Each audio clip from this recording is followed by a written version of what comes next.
Parmi les sujets qui sont difficiles à gérer lorsqu'on démarre en tant que sophrologue, il y a le fait de ne pas savoir quoi faire avec les émotions de nos clients. Quand je parle de difficulté à gérer les émotions de nos clients, en général, l'émotion la plus difficile à gérer, celle avec laquelle on ne sait pas trop quoi faire, ce sont les larmes. Donc, ce sont les manifestations d'une tristesse passagère probablement parfois, certains sophrologues se posent la question, mais qu'est-ce qu'il faut faire? Est-ce qu'il faut faire quelque chose? Voilà. Et donc, c'est de ça que je vais vous parler aujourd'hui. La première chose que je vous invite à faire, c'est à réfléchir, à vous auto-interroger sur comment est-ce que vous vivez vos propres émotions. Est-ce que vous êtes à l'aise avec vos propres émotions? Ou est-ce que c'est quelque chose de difficile pour vous, le fait d'avoir des émotions et le fait que parfois ces émotions, elles débordent. Être à l'aise avec ses émotions ne veut pas dire se mettre à pleurer devant tout le monde dans n'importe quelle situation et ne jamais être gêné par rapport à ça. On vit dans une société qui nous invite plutôt à cacher nos émotions négatives, entre guillemets, et je mets bien négative entre guillemets, puisque aucune émotion n'est négative. Toutes les émotions sont des informations sur nous-mêmes qu'il est important de pouvoir écouter. Mais parfois, effectivement, c'est trop douloureux de les écouter. On préfère les nier, on préfère les laisser de côté. Qu'en est-il pour vous? Posez-vous la question, est-ce que vous êtes à l'aise avec vos propres émotions? Est-ce que pour vous, les émotions sont quelque chose de banal, de naturel, de normal? Ou quelque chose à cacher. En général, quand on est peu à l'aise avec avec nos propres émotions, on est aussi peu à l'aise avec les émotions de l'autre. Très souvent, quand il y a quelqu'un qui se met à pleurer, par exemple, je parle pas là pour le coup d'un contexte d'accompagnement thérapeutique, mais dans la vie d'une manière générale, vous avez probablement déjà observé ça des centaines de fois dans votre vie. Lorsqu'il y a quelqu'un qui se met à pleurer, il y a tout de suite quelqu'un d'autre qui arrive en disant non, non, non, pleure pas, non, arrête, j'aime pas te voir pleurer, t'es pas jolie quand tu pleures. Tout un tas de phrases qui sont dites et qui partent très certainement la plupart du temps d'un bon sentiment, mais ce qu'il faut comprendre, c'est que la plupart du temps, quand on dit ce genre de phrases-là, elles ne sont pas dites nécessairement pour réellement consoler la personne qui pleure. Elles sont dites parce que nous, la personne qui les dit est mal à l'aise, elle ne sait pas quoi faire, elle a l'impression, on a l'impression que lorsqu'il y a quelqu'un qui pleure devant nous, on doit faire quelque chose, on doit l'aider, on doit aller vers elle. Et en général, on ne sait pas trop quoi faire. Donc, on n'a pas envie d'être envahissant, on n'a pas non plus envie de l'ignorer. Donc, en général, ce qu'on dit, le message caché derrière, ne pleure pas, j'aime pas te voir pleurer, etc., c'est arrête de pleurer parce que ça me gêne. Arrête de pleurer parce que je ne sais pas quoi faire avec ton émotion. Voilà. Et donc, si tu pouvais arrêter de pleurer, ça m'arrangerait. Donc, faites attention à ça. Posez-vous la question. Faites cette auto-interrogation. Qu'en est-il de mes émotions? Est-ce que j'arrive à les gérer? Est-ce que je suis à l'aise avec ça? Normalement, vous devriez, et je dis pas ça sur un ton professoral, mais si vous avez choisi le métier de sophrologue, il serait bon de normaliser les émotions, de s'auto-persuader que pleurer c'est quelque chose de normal, c'est une émotion qui déborde. C'est pas l'émotion de votre sophronisé qui déborde n'est pas un gros problème que vous avez à résoudre. N'est pas signe d'une défaillance de votre part en tant que sophrologue. J'ai envie de dire bien au contraire et j'y arrive dans quelques instants. Mais voilà, c'est quelque chose de normal, c'est banal. Voilà, j'ai envie de dire c'est aussi banal que d'éternuer. Alors évidemment les mécanismes de l'éternuement, de l'émotion sont pas du tout les mêmes, mais vous avez compris ce que je veux dire, c'est voilà, ayez dans votre tête que c'est un événement banal. Quand je dis un événement banal, ne veut pas dire, je suis pas en train de banaliser la souffrance du sophronisé et ce qu'il peut y avoir derrière ces pleurs. C'est pas ce que je dis. Je dis que le simple fait de se laisser déborder par les émotions et qu'il y a des larmes qui coulent, là, c'est pas un signe c'est pas forcément un signe d'une immense détresse ou d'un immense problème que vous avez à résoudre. C'est là un événement humain et normal et banal dans ce sens-là.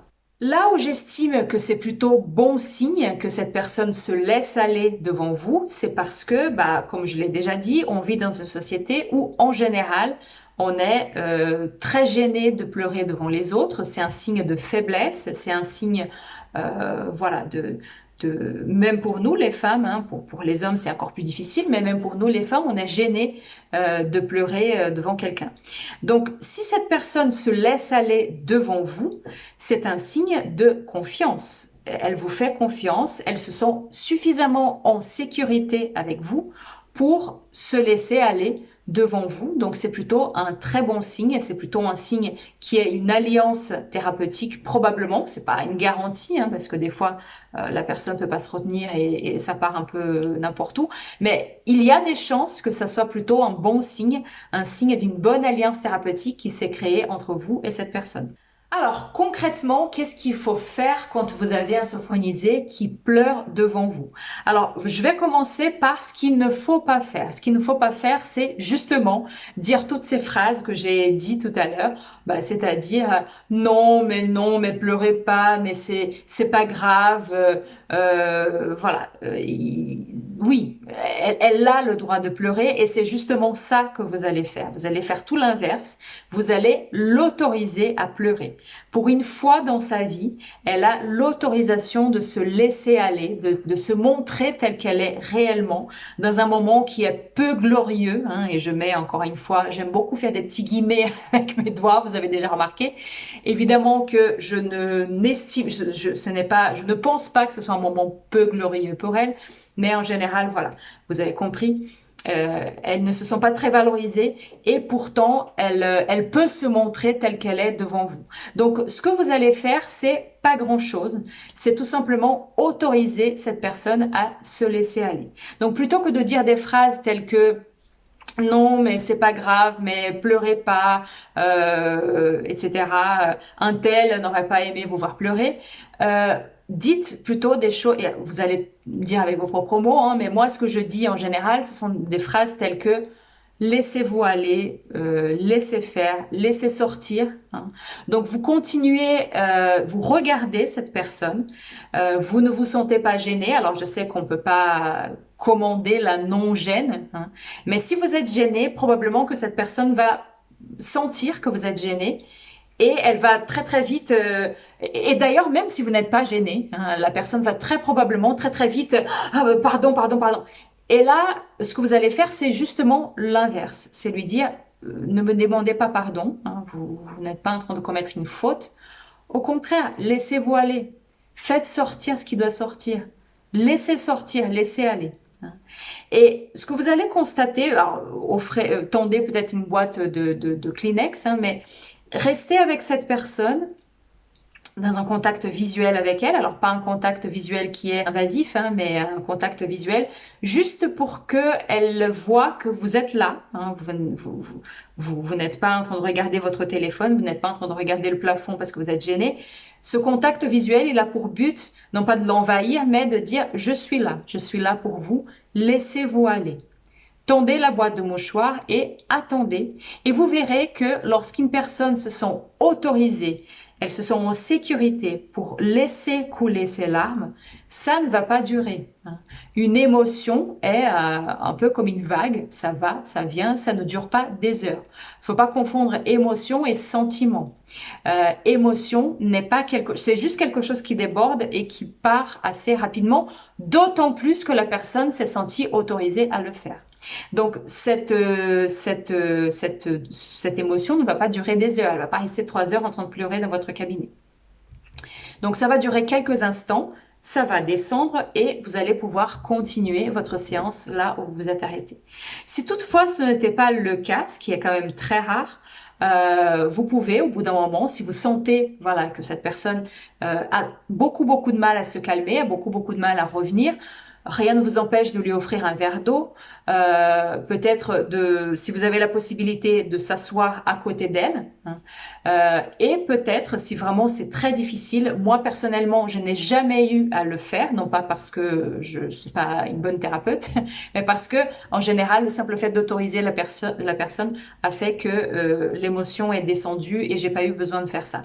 Mais vous pouvez aussi, si vous sentez que cette personne en a besoin, qu'elle a du mal à quitter cet état-là, proposer toujours un exercice de respiration, un exercice de relaxation dynamique, pour non pas pour résoudre le problème et finir ça rapidement parce que vous êtes gêné, mais encore une fois, dans un souci d'accompagnement de cette personne pour qu'elle puisse rentrer chez elle un peu plus tranquille. Donc voilà, il n'y a pas vraiment une technique ou quelque chose d'incroyablement difficile à faire lorsqu'il y a une personne qui pleure, si ce n'est l'autoriser à se laisser aller.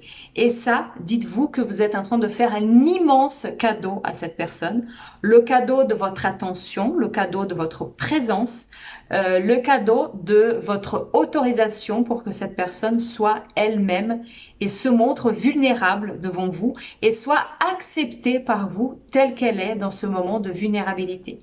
Vous n'avez pas idée, ou peut-être que vous avez idée, mais voilà, vous n'avez probablement pas idée de combien ce cadeau que vous lui faites est d'une extrême valeur et largement suffisant et beaucoup plus voilà, important que n'importe quelle technique qu'on pourrait utiliser pour faire en sorte que cette personne arrête de pleurer. Voilà, j'espère que ces conseils-là vont vous aider, vont vous rassurer sur le fait que il n'y a rien de particulier à faire si ce n'est rester présent. Voilà, j'espère que cette vidéo vous aura aidé, vous aura rassuré et je vous retrouve très vite pour une prochaine vidéo.